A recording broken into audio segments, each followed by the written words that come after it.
Good evening and welcome to Howlin' About Entertainment with Jake D. Or no, we're talking pop culture with Jake D tonight. Howlin' is on Sundays, by God. Good evening. Good evening. So, The Stand, episode 4. My goodness. This episode was an interesting change of pace from the previous two in particular. I'll start off with rating. This episode was ridiculously meh.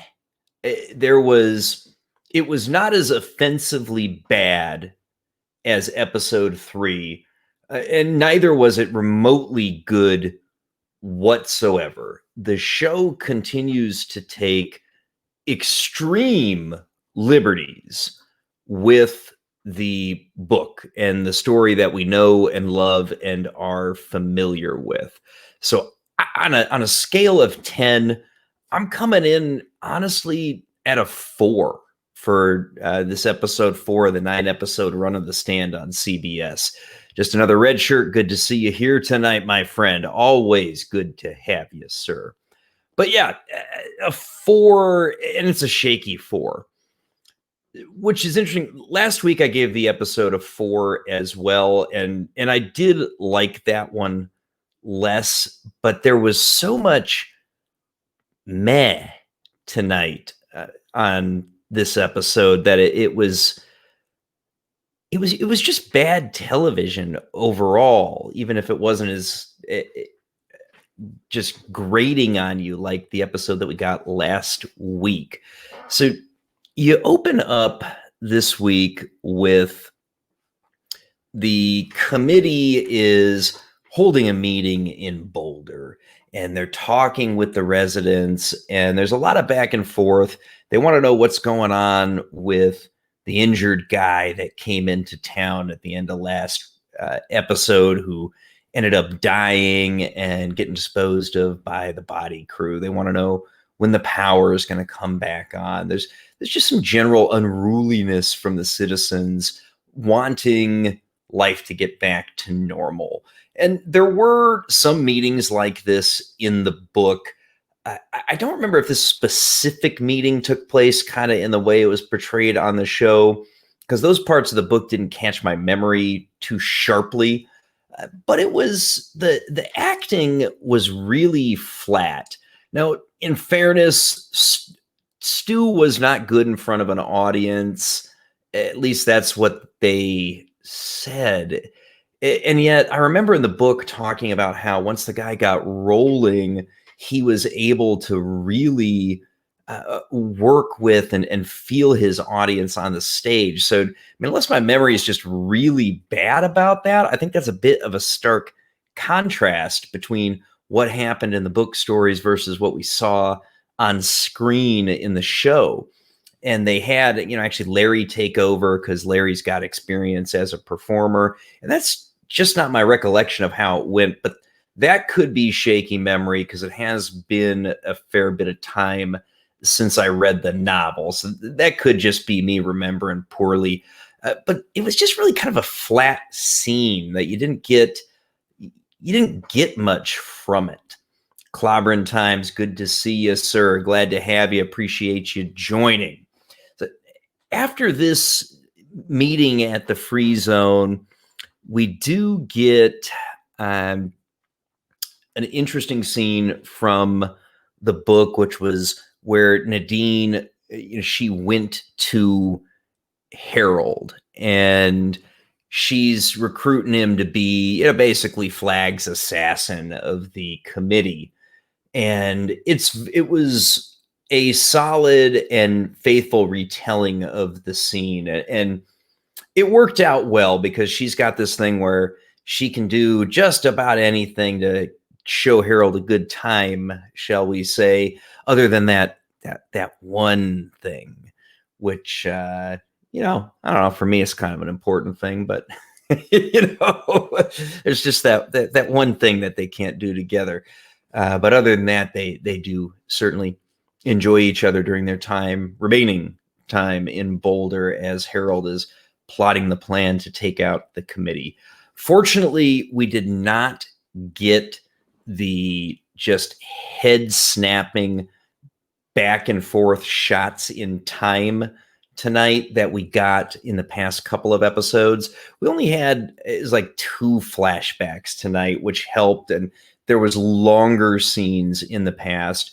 But of course, the nonlinear storytelling is still defeating the audience's ability to empathize with our main characters on screen who are supposed to be our heroes. You're not developing the sort of attachment that you ought to. The 2 major flashback scenes that we get is there's a scene in the book where a guy in a truck had captured women and he was using them for his own purposes, right? I mean, fill it in within your own head there what a sort of bully, insecure guy who wants to abuse and dominate women is going to do to them in a post-apocalyptic world. Harold and Franny roll up on them, and in the show he tries to beat the crap out of Harold while collecting Franny for his harem. And Stu and Glenn happen to roll up and interrupt what's going on. The first 2 women who were captured escape. One of them gets shot, and then Dana manages to take the guy out with it was a pipe of some type, and a pretty brutal killing. And a scene that sort of meets that description did happen in the book, but it was a larger group, as I recall. And some of the, that being the place where Franny and Stu, Glenn and Harold got back together. Again, unless my memory's failing me, that's not how all these groups came together. A harem, you're in, huh, Alex? Yeah. I gotta admit, it's not for me. I have enough trouble keeping one lady happy, so harem's just not going to be my thing, brother. Glad to see you here, though. Very glad to see you. The killing of that guy who had imprisoned those women was pretty true to the book, and the group sort of came together in going to Boulder. We also get to see after that the committee is meeting and talking, and they decide that there needs to be an election to determine the leadership that there's going to be in the Boulder Free Zone. And again, somewhat true to the story from the novelization, but once again truncated. There were a lot of meetings of the committee, and this is a piece that shortening the number of meetings and things like that the Free Zone Committee held is a good choice for where you can compress the story. But then we see Tom and Nick in a warehouse in Colorado, and they run into a memorable character from the book by the name of, I believe it's Julie Lawler, if I remember correctly. And she is, she's just a piece of work, and she is most definitely trouble.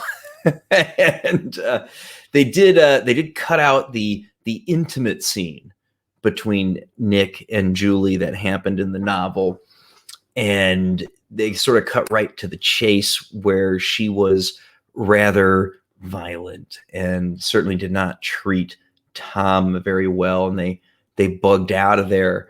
But Nick happened to see an advertisement for Hemingford Home, and this, for me, where that leads Nick to is an elder care facility named Hemingford Home there in Colorado. And this was a very radical change to Mother Abigail's story from the novel. And I found this to be very destructive to Mother Abigail's character. Tom and Nick meet her in the nursing home where she's the last person alive. She's done the best she can to dignify the other residents who died from Captain Trips. And she's even kind of talking to them rather than talking to herself when Nick and Tom arrive. And this was a very significant change to who Mother Abigail is, as King portrayed her in the novel as a literal prophet of God. And he certainly held her up to be exactly that, along the lines of Isaiah or Joseph, or, any of the Old Testament prophets. That is very much what Mother Abigail was in this story. Max Rottenstein, good to see you here, my friend. Glad that you could make it. And making Mother Abigail a resident at a nursing home rather than living on her own at 108 years old, having outlived her children and her grandchildren, and still maintaining her household at the family farm in Nebraska. This was a very important characterization piece for Mother Abigail that they just completely threw out the window. And that background and approach of who she was so terribly important in the novel. And having her just be an old lady in a nursing home takes so much away from who she is in the novel. And it's a bad decision. I'm very displeased with the producers and the writers for making that particular change, because I think it fundamentally alters who Mother Abigail is in the story. Now, granted, she's not the main character like your Stews, your Larrys, your Glens, these folks, right? Particularly the four who go to Vegas later, but she is the top of the second tier characters in Boulder. And these drastic changes to who she is from the novelization, just they don't sit well with me. And that's a big part of why this thing clocks in at a 4 out of 10 for me this week, because it's just bad. And yes, Mother Abigail was a strong, independent lady who thanked God for everything, including taking a good dump. Damn right she was, Max. She was a strong, independent Black woman. And taking that backstory away from her actually kind of neuters her to an extent. And it takes away some of her power and her independence and her strength. And that's a lot of what bothers me so much about how they've changed it. It's not right. It's not Mother Abigail if you don't have that. And then two other really major events are covered in this episode that were, I'm with you on that one, Alex. She absolutely thanks God for those. It's because particularly at 108, in her own words, that is actually a really good and important thing to still have happen. The two other major events that we see in this episode are the election of the committee and the restoration of electricity to Boulder, and the selection of the spies that they're going to send to Vegas. So the election of the committee, it went, roughly how it did in the novel, although Harold standing up and motioning on the floor that they all simply be brought in as a slate and toto unanimously, it didn't have the effect that it did in the novel, because in the book, you're in Harold's head very much. And they could have really done that by having him running through his thoughts, or they could have had him typing on his typewriter and doing a monologue as he's banging it out. But you don't understand the depth of Harold's depravity and his lunacy with how they've presented his Boulder pieces. So this being a part of his plan to make sure that they stay together in order to assassinate them, it just misses the mark just awfully. Then the committee is nominating their spies to send to Vegas. And right now, we as viewers, if you didn't read the book, you have no fucking clue why they're sending these people to Vegas. The only thing that's happened is they had somebody roll in with evidence of crucifixion wounds. But they don't actually know he came from Vegas. And they don't even have any really experience or knowledge of Flag, and you don't even get a good reason to send these people out, but okay, they recruit them. In the novel, each person who was close to the spies approached the person individually and sent them out surreptitiously, and it was a very clandestine thing. In the show, the entire committee spoke to and interviewed these people. And yeah, the best performance, probably honestly, is coming from Harold in this show. The guy who plays Harold is he is ungodly creepy and is doing an excellent job. Yeah, much more of a monster. And yes, a prototypical incel. In fact, he's in many ways the model of what people think of as the modern day incel. And we're not getting that strongly enough in the show, despite the fact the actor's doing a hell of a good job with what he's given. Nobody likes this guy. He creeps the shit out of everybody, which is what he should do as a viewer. But they're not giving him enough to work with to build that. The conversation with the spies was so, you're not into it. You're not invested in it in any way, shape, or form. In the book, this was a really big fucking deal. And it just kind of comes out of nowhere and you don't care about it in the show. So they take one of the ladies who got away from the abusive guy with the harem earlier. And I'm not even sure if they said her name prominently whatsoever in the episode. I had to kind of go back and look it up in the X-ray function to see if I could figure out just who it was. And it was Dana, because I didn't recall the name because it had been a while since I read the book, and I don't think I even heard him say it in the episode.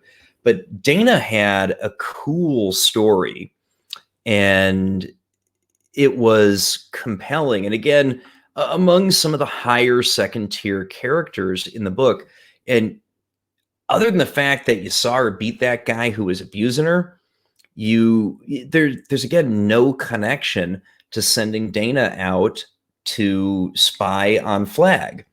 Now, if I'm not mistaken, and this is interesting in this woke era of entertainment that we're in, which this show largely isn't.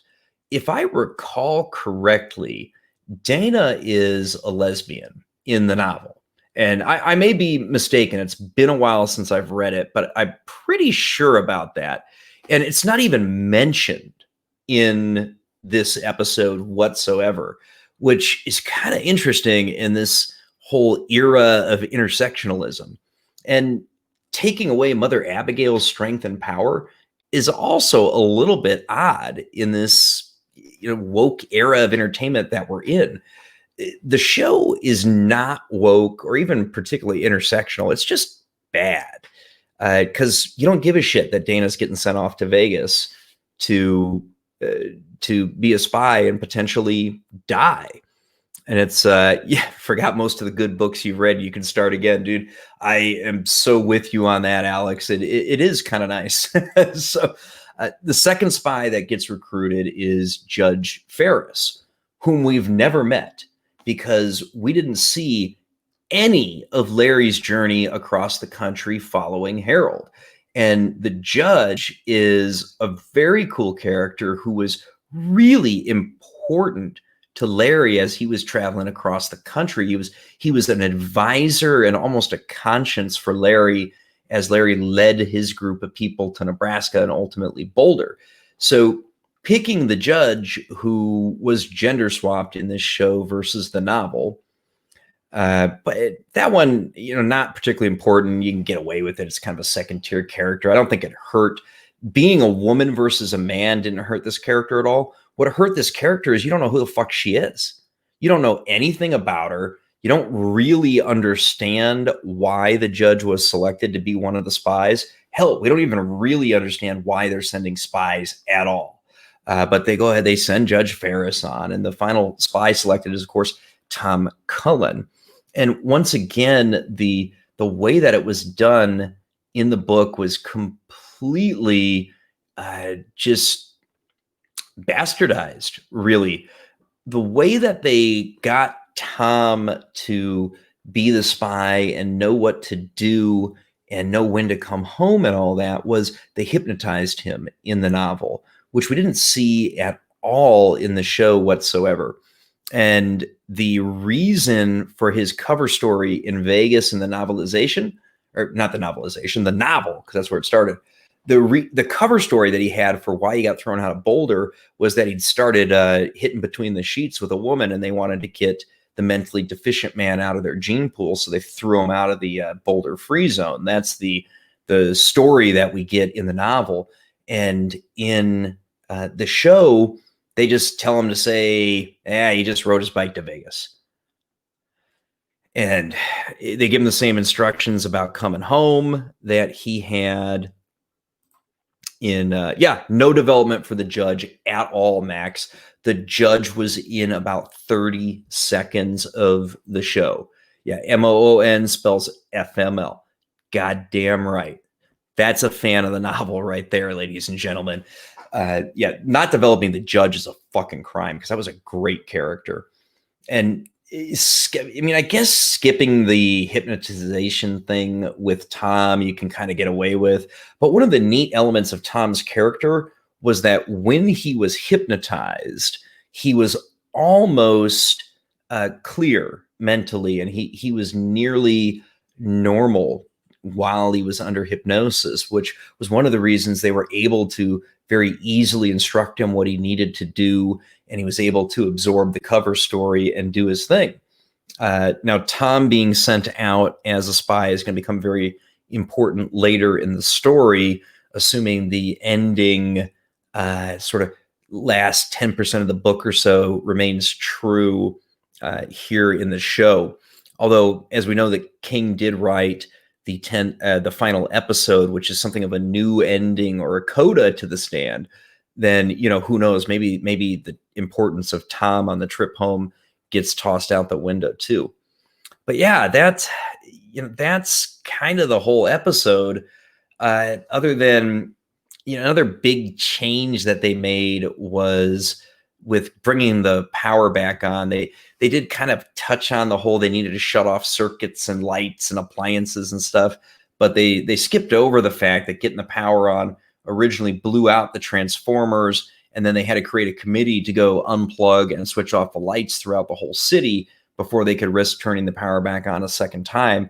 They just condensed that into a singular event and had this sort of throwaway line about, hey, all you guys in the body crew, we want you to, see if you see any stray lights when the power comes on and go shut them off, which of course leads to the death of Teddy when Nadine shoots him at the end of the episode, because he sees her and Harold taking the explosives from the ski patrol. And that was it, man. It's bad. This show is bad. And yeah, the hypnosis of Tom Cullen was a genius plot point, and it was completely omitted. And yeah, they may very well completely omit his trip home, which would be a tragedy, because it was, to me, it was an exceptionally memorable portion of the novel. But 4 out of 10, guys, I can't recommend this show at all. I really can't. Even though I'm getting lots of views from these reviews and lots of watch time, and a lot of folks have subscribed to the channel as a result of me reviewing The Stand, this show just sucks. It's bad television. It's Star Trek Discovery level bad, which I guess shouldn't surprise us because it is coming from CBS All Access. But it's horribly disappointing, because I had high hopes for this as a property I was really looking forward to seeing on screen. And CBS just shit the bed on this one. I guess they just followed Amber Heard's lead on that. When they cast her, they figured that's just what they do with the show, because that's what they've done. It's just awful. And God, I wish I could recommend it, because I love the property. All right. Well, that's all I've got for the evening, man.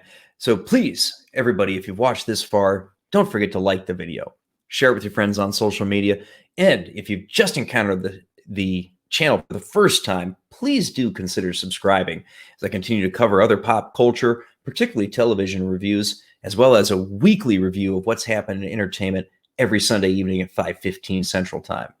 Thanks for popping in. Good night.